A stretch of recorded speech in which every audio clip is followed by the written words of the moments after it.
Okay, first video from the new place. All right, so line cold calling versus executive chef cold calling, 11 Madison Park and Shake Shack. So for most of our clients, they have an issue where it's difficult both to train and retain their callers. Why is my sunglass case not working?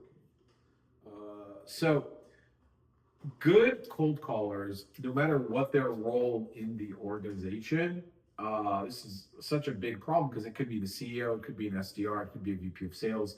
They have a unique and a difficult to train set of skills. So they're good at data scraping, scripting, they're good at copywriting, their tonality is good, they have a good work ethic, they don't have personal life issues or illnesses really that sideline them. They're self-motivated, they're detail-oriented, they have deep product market knowledge from years in the industry. So when one of these guys leaves, you can think of a good caller in the way you think of like a high-end or a celebrity chef. They have a complex set of skills that takes years to develop and they can't be easily replaced. So think about 11 Madison Park that won best restaurant in the world. Why isn't there an 11 Madison Park in every city? Why is it just New York?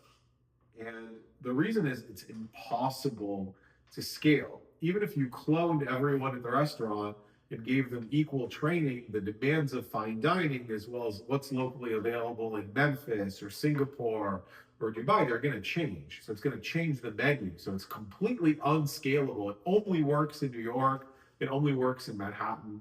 That's how the best cold callers are too. If you put them in a different business, they're not going to be quite the same. And the team that started 11 Madison Park also started Shake Shack, but there is a Shake Shack in every major city, and you can scale it, and you can have 20 in New York. Why? They're able to productize and scale something. It's more sophisticated than McDonald's, but it's still refined enough to command a higher price point and be extremely profitable.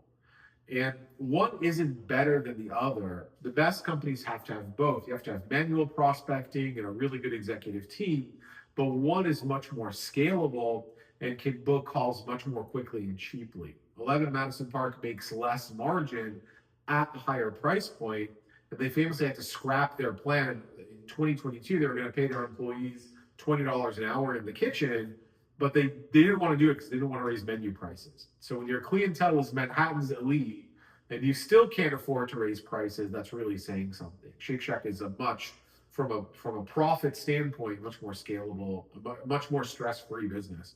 Because Shake Shack only makes a few items, their employees only have 1 to 2 relevant jobs. The chef isn't constructing a burger from scratch. Like in fine dining, food is constructed. It's not assembled. They're creating a productized service. So we built our cold calling system around the same model where like we want a team, we don't want a chef. So we have a data scraper, a copywriter, AI assisted predictive dialer, a caller, a sales manager, a customer success manager, offer based scripting versus Socratic pain point scripting. So you don't need the industry, the deep industry knowledge.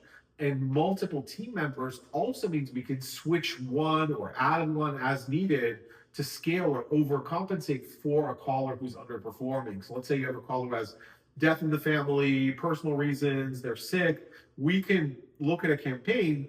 Hey, we had 5 days where we underperformed. We're going to give you an extra caller. We're going to overcompensate, and you're going to be back on track. You can't really do that when you have one superhero. And as a result, we can produce something like 20 times the volume of the average SDR at about a fourth of the cost, and we pass on all of that savings to our clients. It doesn't replace manual prospecting. You still need the chef. And having a large volume of outreach, it's typically the easiest way for B2B campaigns to increase pipeline. Even in an industry with relatively small total addressable markets like healthcare, the vast majority of prospects have never heard of the company we're doing outreach for. And it's a lot easier to sell a burger than to get them to pay $500 and wait months for a meal at a reservation. So this is why we built the model this way. And if you need help with this, you can reach out. Otherwise, have a great day. I will be doing these more regularly. I promise. We've just been slammed when we moved. So have a good day. I'll talk to you guys tomorrow.